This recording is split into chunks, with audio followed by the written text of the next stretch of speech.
Sahabat Kutardi Georgia yang baik-baik sekalian. Hari ini, kita terbang dengan pesawat dan pramugari Batik Air. Hari ini aku last flight, penerbangan terakhir selama 8 tahun. Hari ini saya terbang terakhir bersama pramugari cantik Batik Air. Di dalam perjalanan kita bisa menikmati keindahan kota dan alam jagat raya dari atas permukaan ruang udara. Sungguh sangat memukau pemandangannya yang aduhai.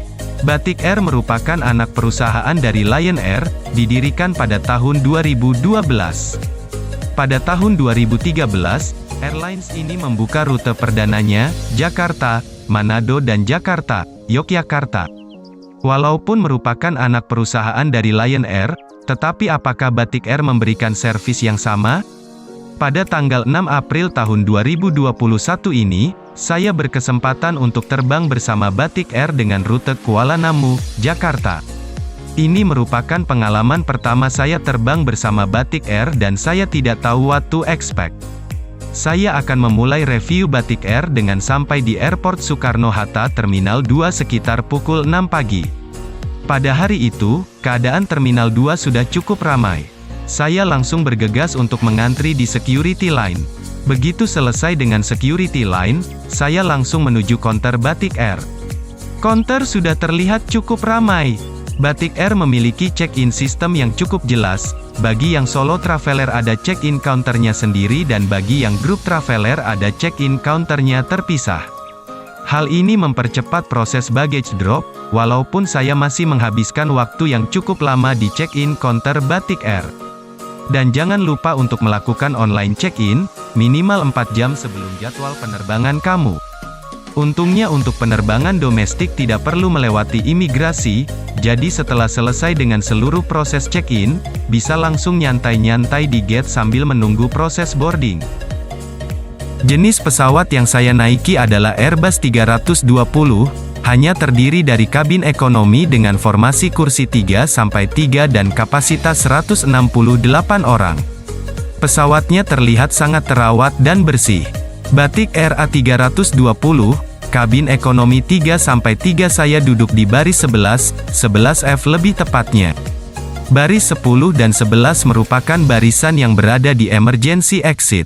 Dengan demikian, saya mendapati legroom yang lebih luas dibandingkan jika saya duduk di baris lainnya.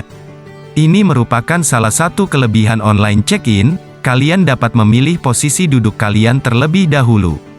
Uniknya, jika kalian ingin duduk di emergency exit seperti saya, Batik Air tidak mengenakan biaya tambahan.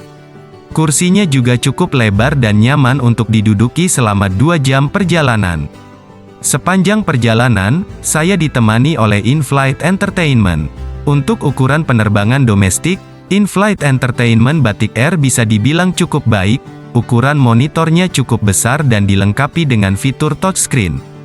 Sayangnya, in-flight entertainment Batik Air tidak didukung oleh pilihan film yang updated.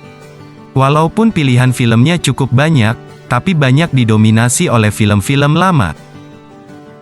Beberapa saat setelah tinggal landas, Batik Air memulai servis.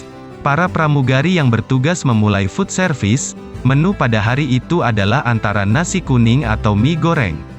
Saya memilih nasi kuning. Menurut saya, makanan yang disajikan cukup standar untuk ukuran makanan pesawat. Porsinya tidak terlalu besar, nasinya sedikit keras, tetapi lauk yang disajikan cukup enak. Para pramugari yang melayani pada hari itu juga bisa dibilang cukup ramah. Pengalaman pertama saya dengan Batik Air bisa dibilang cukup memuaskan.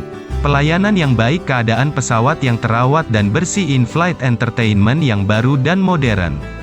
Kursi yang cukup besar dan nyaman dengan legroom yang cukup memadai.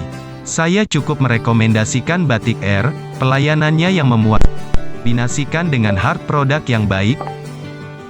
Rekomendasi saya adalah untuk meningkatkan kalian, coba pilih posisi duduk di baris 10 dan 11.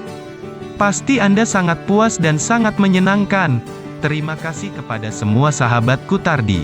Dengan menonton video ini berarti Anda telah terbang bersama saya ke tempat tujuan Anda.